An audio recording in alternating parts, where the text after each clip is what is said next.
Revenons pour vous permettre d'avoir une meilleure compréhension du concept de leadership. Et pour vous aider à mieux comprendre ce que c'est le leadership, nous avons pensé qu'il était intéressant de le comparer à une autre notion qu'on appelle le management. Quelle est la différence entre le leadership et le management? Ou autrement dit, quelle est la différence entre le leader et le manager? Nous commencerons évidemment par définir ce que c'est le management. Le management peut être défini de manière très simple par le processus par lequel on administre et coordonne des ressources de manière efficace et efficiente afin d'atteindre des objectifs de l'organisation. Plus concrètement, il consiste à avoir donc ces 4 verbes d'action. C'est important. Donc, quand vous êtes dans une organisation, si vous êtes un manager, on vous demandera de satisfaire à ces 4 verbes d'action. Évidemment, quand on commence une activité, on commence toujours par planifier cette activité. Le management commence toujours par la planification. Autrement dit, c'est se fixer des objectifs et déterminer les actions à entreprendre pour les atteindre. Donc, c'est vraiment ce que vous organisez comme dispositif pour pouvoir planifier les activités que vous aurez à mener au sein de l'entreprise ou de l'organisation. Mais on ne se limite pas à cela. Il faut, après avoir planifié, maintenant organiser vos ressources. Et les ressources sont de divers ordres.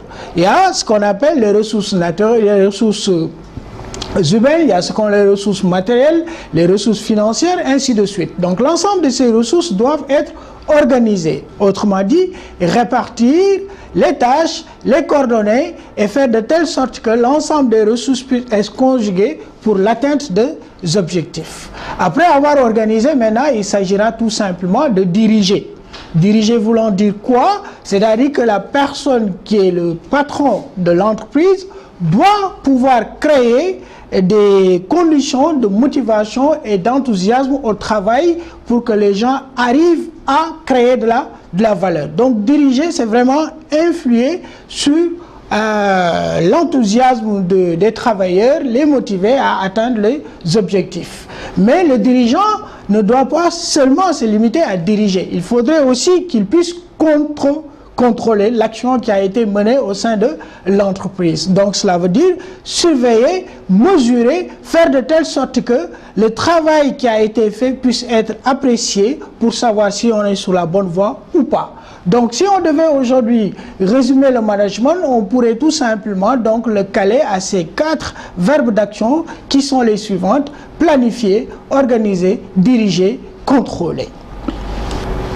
Quelle est donc la finalité du management? Le management, en réalité, cherche à atteindre ce qu'on pourrait appeler l'excellence. Mais pour arriver à l'excellence, il faut déjà commencer par l'efficacité. Qu'est-ce que c'est l'efficacité?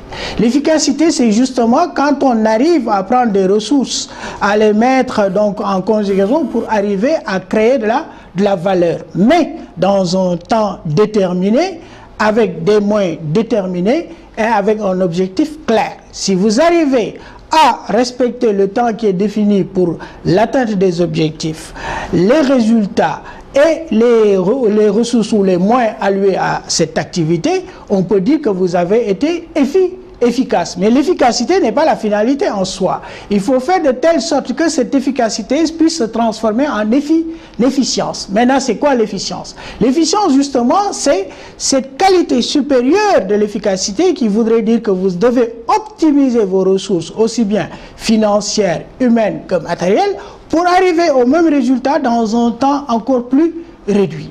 Vous convenez avec moi que c'est beaucoup plus intéressant parce que l'efficacité peut être accessible à tout le monde, mais l'efficience par contre est un peu plus difficile à atteindre.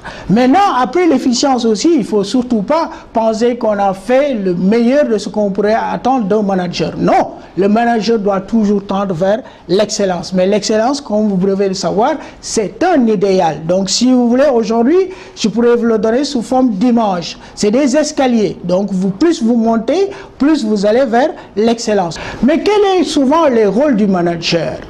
Le manager, c'est celui qui incarne évidemment le management. En réalité, il y a un auteur qui l'a résumé en 8 rôles clés. Et ces 8 rôles clés sont les suivants. Il faut déjà savoir piloter. Piloter veut dire quoi?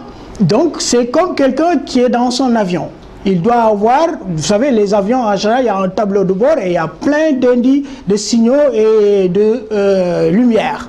Il faut faire de telle sorte que l'ensemble de ces lumières soit au vert, ça veut dire que ça marche. Si c'est au rouge, évidemment, c'est qu'il y a des problèmes qu'il faudrait déjà solutionner pour arriver à les rendre verts. Mais piloter veut dire tout simplement aussi arriver à pouvoir performer. Performer veut dire amener l'entreprise à faire du résultat, à créer de la valeur, du profit. Le manager aussi doit être quelqu'un qui est capable de résoudre des problèmes, parce que l'entreprise par essence est un espace conflictuel où des intérêts ou des différences ou des conflits d'intérêts arrivent très fréquemment, et le manager est chargé justement de trouver des réponses appropriées à ces différents conflits. Le manager aussi doit être quelqu'un qui est très bon en matière de communication. Il doit avoir une communication parfaite qui lui permet justement de pouvoir communiquer, de pouvoir motiver ses troupes à l'atteinte des résultats. Mais l'une des plus grandes qualités qu'on pourrait aujourd'hui allouer à un manager, c'est l'anticipation. Donc le manager doit être quelqu'un qui sait anticiper. Anticiper voulant dire quoi?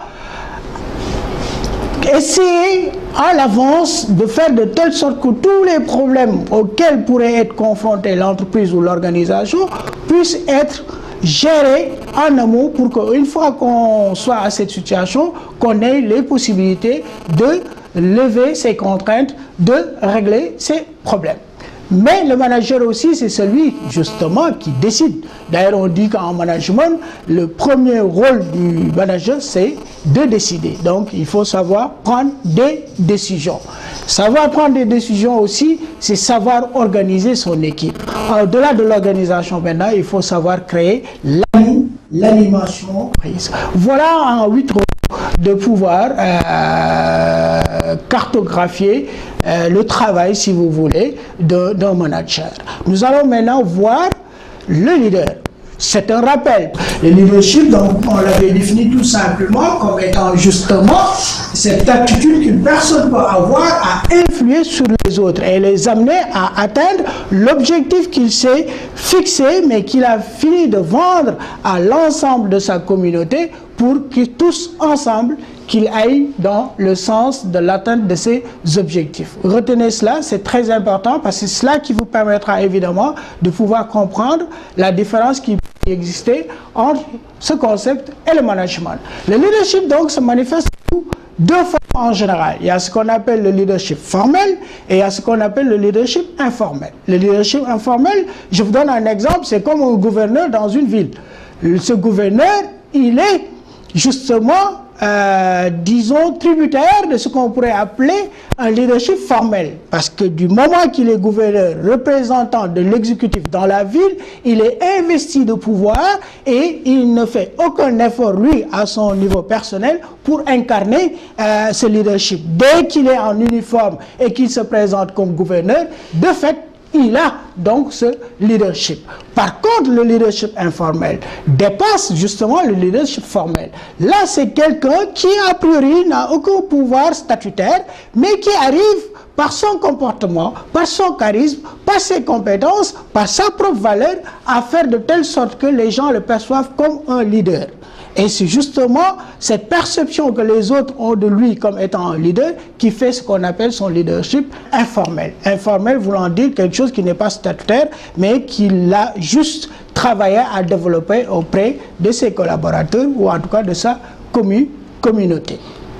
La différence donc entre leadership et management, on peut dire d'emblée que le leadership est très différent du management. Le rôle de la gestion est de favoriser évidemment la stabilité de l'organisation et de permettre de fonctionner sans heurts. Si un manager arrive à créer la stabilité dans son organisation en fonctionnant sans heurts, évidemment à atteindre des résultats, on peut considérer qu'il est bon manager. Par contre, le leader, lui, le leadership vise à faciliter l'adaptation et l'instauration des changements nécessaires dans l'organisation. Donc un leader ne pourrait se satisfaire juste d'une organisation formelle, mais le leader doit être celui qui justement doit faire de telle sorte que le mode de fonctionnement de l'organisation puisse être réalisé dans une logique de mutation permanente, c'est-à-dire de changement de l'organisation, parce que l'organisation humaine, d'une manière générale, est une organisation dynamique.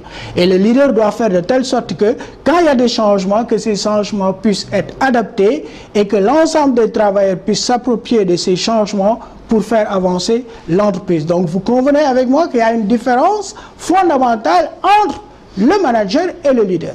Le manager, c'est celui qui gère des ressources et qui fait de telle sorte que ça puisse marcher. Le leader, c'est celui qui dépasse là, mais qui crée même les conditions d'une révolution au sein même de l'entreprise. Donc, si on prenait un graphique pour nous permettre d'avoir une parfaite illustration, en tout cas de ce que la différence qui pourrait exister entre le manager et le leader, nous pourrions évoquer donc ce tableau, ces graphiques pour vous permettre de voir que souvent, le manager est au-dessus et le leader est au côté. Que veut dire au-dessus? Le manager, c'est le chef. C'est celui qui, en général, est évidemment celui qui donne les orientations, qui détient un pouvoir et qui, par son statut, donc, donne des directives à ses employés pour qu'ils puissent satisfaire à ses désirs. Mais le leader n'est pas forcément celui qui est au-dessus. Au contraire, souvent, d'ailleurs, il est dans la masse. Il se confond dans la masse, on n'arrive même pas à le distinguer parce qu'il est à côté de ses agents. Et le gestionnaire, lui, ce qui l'intéresse, c'est l'atteinte des objectifs. Le leader, ce qui l'intéresse, ce n'est pas forcément l'atteinte des objectifs, mais plutôt l'épanouissement du travailleur dans, évidemment, l'atteinte des objectifs. Mais ce n'est pas seulement l'atteinte en soi qui est important, mais c'est comment atteindre ces objectifs. Et vous le verrez sur un certain nombre d'aspects, le manager et le leader sont totalement différents. Mais moi, j'aime bien, en tout cas, le diapo qui suit, qui nous permet de voir clairement, de manière imagée, la différence qui pourrait exister entre le manager et le leader. Comme vous le voyez ici, vous avez trois personnes qui sont en train de tirer une charge. Sur cette charge, vous avez une personne qui est assise sur son bureau et qui donne des ordres. Tirez s'il vous plaît. Et d'ailleurs, même s'il le plaît, il pourrait être de trop. Mais en tout cas, il est là, assis confortablement et il est tiré par les autres. Parce qu'il a tout simplement ordonné. Mais regardez l'image qui vient en dessous, c'est justement celui du leader. Il n'est plus sur la charge, mais il est en train de tirer avec les trois autres cette même charge. Ça voudrait dire quoi? Que le leader, c'est celui qui donne toujours le bon exemple, c'est le modèle à ressembler, celui qui est proche de tout le monde et qui fait ce que tout le monde fait dans une perspective d'atteinte des résultats. Alors, on n'est peut-être pas dans une logique de faire un choix, mais si le choix devait y avoir, je pense que vous conviendrez avec moi que l'idéal type aurait été d'être un leader.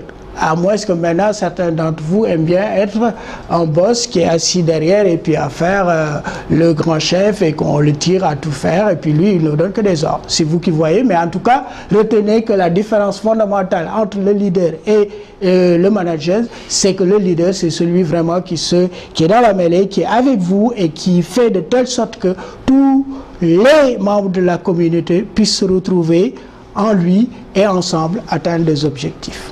Voilà, merci.